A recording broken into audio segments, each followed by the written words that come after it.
آج کا سوال نمبر 2، نماز کے تشہد میں رفع سبابہ یعنی یہ شہادت کی انگلی کو تشہد میں بلند کرنا، اس کا سنت طریقہ کیا ہے اور کیا اسے حرکت دینا بھی سنت ہے؟ تو بھائیو، اس حوالے سے صحیح مسلم میں اوپر تلے 6 احادیث موجود ہیں انٹرنیشنل نمبر کے مطابق 1307 سے لے کر 1312 تک، اور مشکات میں 906 سے لے کر 908 تک 2 صحابہ سے، ابن عمر اور ابن زبیر رضی اللہ تعالی عنہما، ان سے کہ نبی صلی اللہ علیہ وسلم جب بھی نماز میں تشہد میں بیٹھا کرتے تھے تو بیٹھتے ہی آپ صلی اللہ علیہ وسلم اپنی یہ درمیان کی انگلی اور انگوٹھے کا حلقہ بنا لیا کرتے تھے یوں، اور یہ 2 انگلیاں بند کر کے۔ ایک یہ طریقہ ہے ان 6 حدیثوں میں، اور دوسرا یہ ہے کہ آپ صلی اللہ علیہ وسلم 53 کا عدد بناتے تھے۔ اب یہ عربی میں سمجھانا ذرا مشکل کام ہے، وہ لمبا اور ٹائم لگ جائے گا۔ 53 یہ ہے کہ آپ یہ تینوں انگلیاں بند کر کے اس شہادت کی انگلی کی جڑ کے اوپر یہ انگوٹھا رکھ لیں، اس کو کہتے ہیں 53 کا عدد، جو عرب میں شمار کیا جاتا تھا ہاتھ کے اوپر۔ یہ دونوں طریقے سنت ہیں، یہ بھی اور یہ بھی، یہ دونوں صحیح مسلم میں نے نمبر بتا دیے۔ اور پھر آپ صلی اللہ علیہ وسلم تشہد میں بیٹھتے ہی یہ کر لیا کرتے تھے۔ اس سے یہ بات پتہ چلی کہ یہ بالکل باطل بات ہے کہ اشہد ان لا الہ الا اللہ پہ اٹھانی ہے، اشہد ان لا پہ اٹھانی ہے اور الا اللہ پہ گرانی ہے، یہ کسی ضعیف حدیث میں بھی نہیں ہے، صحیح تو چھوڑ دیں۔ بیٹھتے ہی آپ صلی اللہ علیہ وسلم یہ کام کیا کرتے تھے، اور اس حوالے سے جو فقہ حنفی کے بعض علماء کا یہ موقف ہے، سب کا نہیں لیکن بعض علماء کا یہ موقف ہے کہ یہ تشہد میں انگلی اٹھانا حرام ہے۔ دیکھیں، اور یہ پھر اپنے بابوں کے ایسے فالوور ہیں کہ شیخ احمد سرہندی، جنہیں مجدد الافسانی لوگ کہتے ہیں، المتوفا 1036 ہجری، انہوں نے باقاعدہ حرام کا فتویٰ لکھا ہے۔ اور یہاں پہ بھی جتنے نقشبندی مجددی ہیں نا، یہ تشہد میں انگلی نہیں اٹھاتے ہیں، بابا جی کو فالو کر رہے ہیں۔ اور پھر بریلوی مکتبہ فکر میں ہی غلام رسول سعیدی صاحب، اللہ تعالیٰ ان کی غلطیاں معاف فرمائے، میرے استادوں میں سے ہیں، دنیا سے جا چکے ہیں، اللہ تعالیٰ ان کو نیک کاموں کا اجر دے اور غلطیوں سے جو ہے وہ درگزر فرمائے۔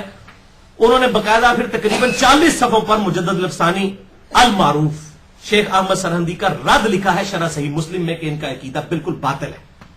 تو یہ بریلوی مکتبہ فکر کے سمجھ لیں اس دور کے سب سے بڑے محدث غلام رسول سعیدی صاحب، جو حال ہی میں فوت ہوئے ہیں، انہوں نے رد شرح صحیح مسلم میں شیخ احمد سرہندی کا لکھا ہے۔ تو وہ کہتے ہیں انگلی اٹھانا ہی حرام ہے۔ اب رہا مسئلہ انگلی سے، یہ تو ہو گیا انگلی کا اشارہ کرنا، یوں کرنا یا یوں کرنا، تشہد میں یہ تو اشارہ ہوا۔ اب دوسری چیز ہے انگلی کو حرکت دینا، یہ الگ سے چیز ہے۔ مسلم شریف میں حرکت کا ذکر نہیں، صرف اشارے کا ذکر ہے۔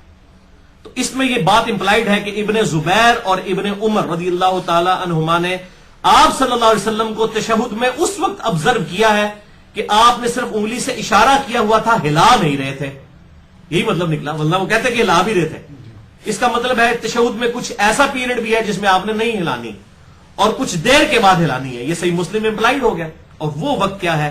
سنن ابی داؤد میں 957 نمبر، سنن نسائی میں 890 نمبر اور مشکات میں 911 نمبر حدیث ہے۔ وائل بن حجر رضی اللہ تعالیٰ عنہ کہتے ہیں کہ میں نے نبی صلی اللہ علیہ وسلم کو دیکھا کہ آپ جب تشہد بیٹھتے تو یہ درمیانی انگلی اور انگوٹھے کا حلقہ بنا لیتے، اور آپ صلی اللہ علیہ وسلم یحرکھا ویدعو بھا، اس کو حرکت دیتے اور دعا اس کے ساتھ مانگتے، اور دعا آتی ہے درود شریف کے بعد، یعنی دعا کی حالت میں اسے ہلاتے تھے۔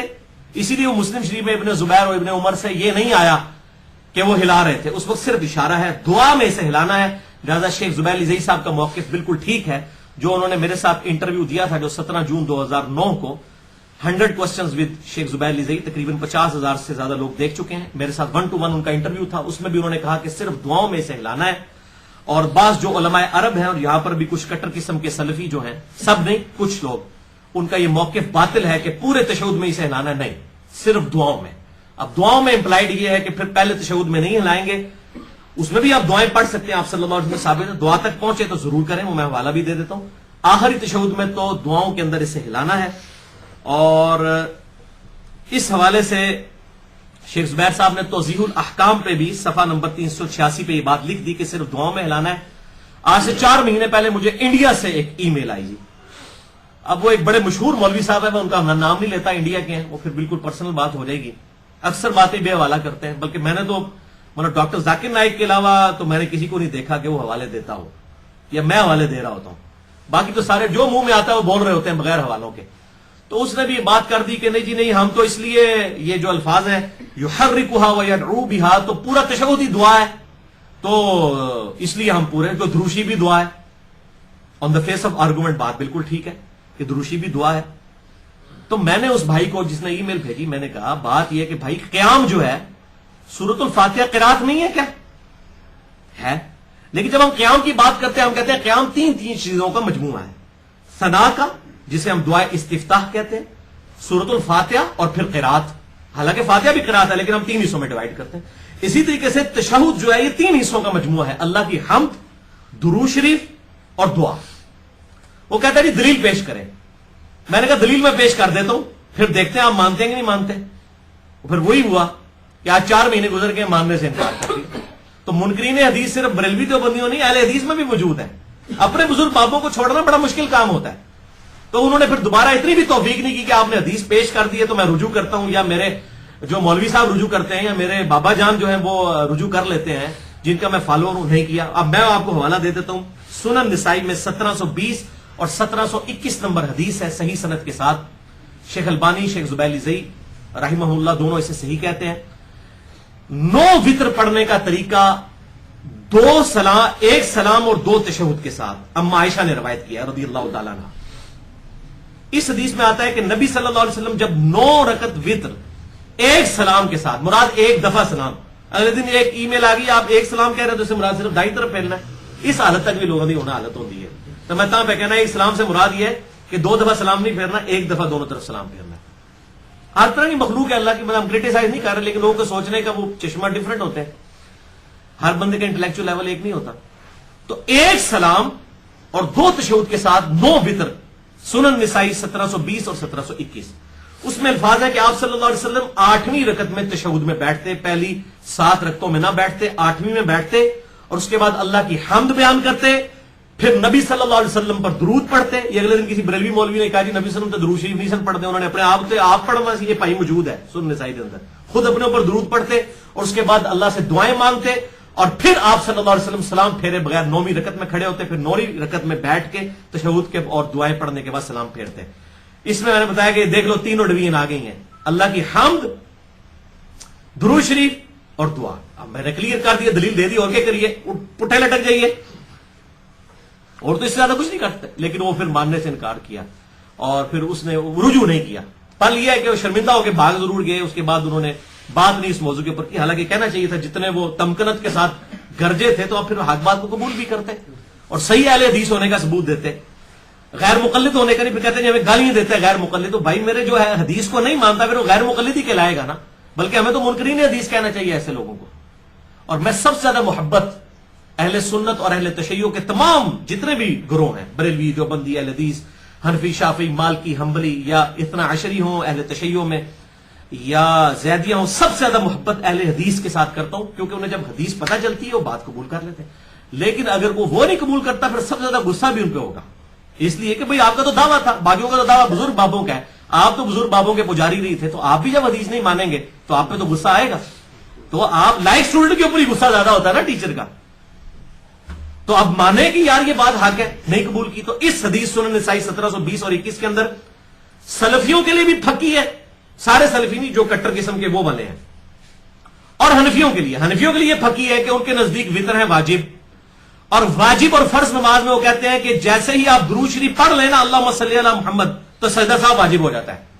ان کے لیے پھکی ہے کہ آپ صلی اللہ علیہ وسلم نے درود شریف بھی پڑھا، دعائیں پڑھی 8ویں رکعت میں، اور اس کے بعد آپ 9ویں کے لیے کھڑے ہوئے، لہٰذا آپ صلی اللہ علیہ وسلم پر سجدہ صاحب تو واجب ہو گیا، نعوذ باللہ جان بوجھ کر. یہ ان کے لیے پکی ہو گئی. اور سجدہ صاحب والے لیکچر میں بھی میں نے حدیث کوٹ کی ہے، مسئلہ نمبر 92 میں، سجدہ صاحب کے 5 سنت طریقے اور اس کے 8 مقامات کے کن مقامات پر سجدہ صاحب واجب ہو جاتا ہے، اور 5 ایسے مقامات جن کے اوپر نہیں ہوتا، وہ میں نے ڈیٹیل کے ساتھ مسئلہ نمبر 92 اہل سنت پاک.com پہ.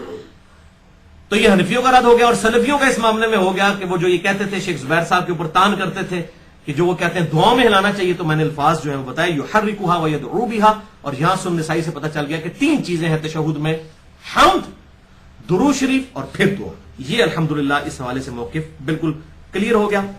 سنن نسائی میں ایک اور حدیث ہے 1161 نمبر کہ آپ صلی اللہ علیہ وسلم تشہد میں جب یہ انگلی اٹھاتے تو مسلسل اس انگلی کی طرف دیکھتے رہتے تھے، انگلی کی طرف دیکھتے رہتے تھے تشہد کی حالت میں.